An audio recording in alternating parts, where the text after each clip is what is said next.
Bismillahirrahmanirrahim. Assalamualaikum warahmatullahi wabarakatuh. Kami dari mahasiswa Fakultas Kesehatan Masyarakat Universitas Halu Oleo Kendari. Video ini dibuat untuk menyelesaikan salah satu tugas mata kuliah K3 Pesisir dan Kepulauan dengan dosen pengampu Bu Ida Ayu Indira Dwika Lestari. Kami dari kelompok 3 dengan berjumlah 10 orang masing-masing bekerja sama dalam memenuhi tugas ini. Resti Rosita Aden Liambo dengan NIM J1A120218, Risnawati dengan NIM J1A120219, Rosmini dengan NIM J1A120221, Safira Katrunada dengan NIM J1A120222, Saiful Mizan dengan NIM J1A120223, Salsabila Rosya dengan NIM J1A120224, Sarni S dengan NIM J1A120225, Sela Febrina dengan NIM J1A120226, Siska Wulandari dengan NIM J1A120227, dan Siti Nurwahida dengan NIM J1A120228. Bungku Toko dan Petoaha merupakan salah satu wilayah pesisir yang ada di Kota Kendari, Sulawesi Tenggara, yang dijadikan sebagai salah satu destinasi wisata bahari Kota Kendari dengan potensi sumber daya laut seperti ikan, kepiting, serta keindahan pinggir laut yang dapat memanjakan mata Anda. Di sini terdapat beberapa permasalahan kesehatan dan keselamatan kerja, di antaranya permasalahan yang pertama yaitu masih banyaknya sampah di sekitar wilayah pesisir dan kepulauan. Sampah merupakan permasalahan ekologis yang sudah tidak asing lagi di lingkungan masyarakat, khususnya di wilayah pesisir. Yang menjadi akar permasalahan dalam masalah ini yaitu ketidaksadaran manusia menjadikan suatu problematika di mana manusia suka membuang sampah tidak pada tempatnya.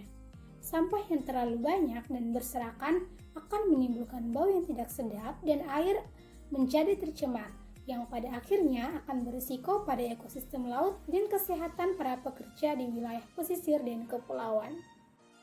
Adapun solusi untuk meminimalisir problematika mengenai sampah ini diantaranya yaitu yang pertama, ada baiknya menyediakan tempat sampah yang memadai dari sekitar lingkungan tersebut karena tidak ada alasan untuk buang sampah sembarang. Karena masyarakatnya mayoritas beragama muslim, maka kita dapat menggunakan poster sindiran bernuansa religius atau keagamaan, misalnya hanya orang yang tidak beriman yang membuang sampah ke laut, atau kebersihan itu sebagian dari iman. Meskipun solusi tersebut terdengar remeh, namun secara refleks seseorang akan membaca, menerima stimulus dan dilanjutkan ke otak, hingga akhirnya seseorang akan menyadari secara perlahan karena kita telah mempengaruhi pola pikir mereka, sehingga secara tidak langsung juga mereka akan lebih peduli pada lingkungannya.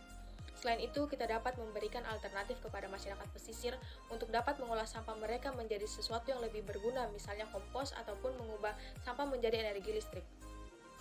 akar permasalahan, sebenarnya masyarakat sudah mengupayakan untuk meminimalisir terjadinya abrasi pantai ini dengan meletakkan batu atau beton di sekitar pantai. Namun, mereka tidak mengetahui bahwa batu atau beton ini memiliki jangka waktu untuk diperbarui lagi, sehingga cara ini terkategori salah satu cara yang kurang efektif. Ketika pantai mengalami abrasi, maka tak jarang tempat tinggal masyarakat ikut terkena dampaknya dan berdampak pada keselamatan masyarakatnya. Area pesisir pantai yang semakin menipis juga berdampak pada pendapatan kapal yang biasa berlaku di pinggir pantai.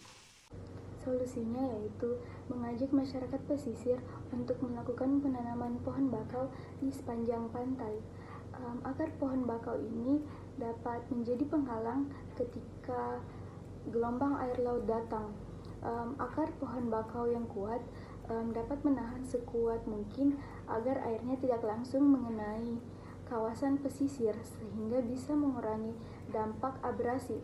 Namun, penanaman ini harus dirawat secara berkala agar pohonnya tidak mati. Yang ketiga, identifikasi nelayan tidak memakai APBD yang lengkap. Akar permasalahan yang pertama, pekerja merasa sangat yakin bahwa tanpa APBD akan tetap aman. Hal tersebut karena beranggapan bahwa apa yang akan dilakukannya aman dan tidak menimbulkan resiko kecelakaan. Yang kedua, akibat berperilaku sebelumnya, di mana saat tidak menggunakan APBD ternyata aman, jadi hal tersebut membuat pekerja berasumsi bahwa saat ini juga pasti aman seperti sebelumnya.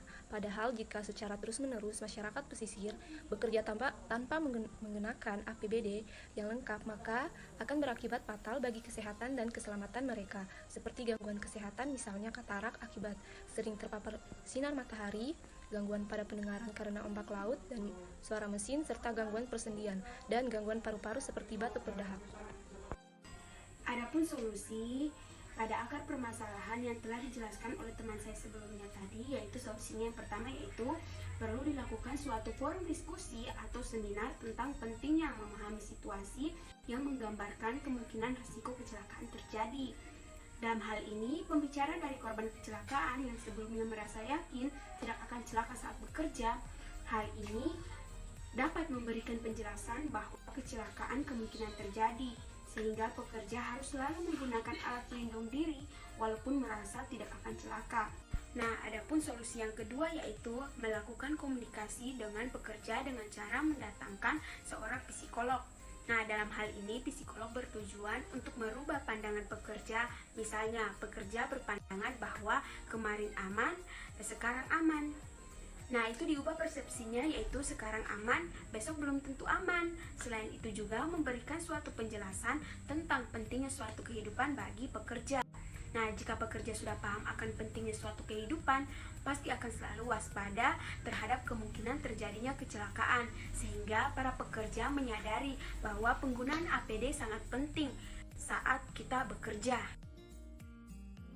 Yang keempat adalah identifikasi masalah kapal karam. Nah, akar permasalahan dari kapal karam ini yang pertama yaitu kelebihan kapasitas. Jika semakin besar kapal, maka akan semakin besar pula kapasitas yang dapat ditampung. Namun, jika kapal tersebut kelebihan muatan, maka akan menyebabkan kapal tersebut tenggelam. Faktor yang kedua adalah faktor teknis atau kerusakan mesin. Nah, misalnya jika kapal tidak pernah dirawat atau misalnya kapal tersebut tidak dibersihkan, maka akan menyebabkan kerusakan pada kapal sehingga kapal tidak dapat berlayar dengan aman dan akan menyebabkan kapal tersebut tenggelam. Permasalahan yang ketiga yaitu kesalahan manusia, misalnya nahkoda yang mengantuk. Jika nahkodanya mengantuk, bisa menyebabkan menabrak karang dan bisa menimbulkan bocornya kapal sehingga air dapat masuk dan kapal pun akan tenggelam. Nah, faktor yang keempat yaitu adalah faktor alam. Nah, misalnya cuaca yang buruk bisa mengakibatkan ombak laut besar dan kapal tidak dapat dikendalikan sehingga bisa menabrak karang dan menyebabkan kapal tenggelam. Adapun solusinya yaitu memberikan edukasi bahwa ketika berlayar, hal-hal yang perlu diperhatikan yaitu yang pertama, mengikuti peraturan internasional manajemen kode atau ISM kode.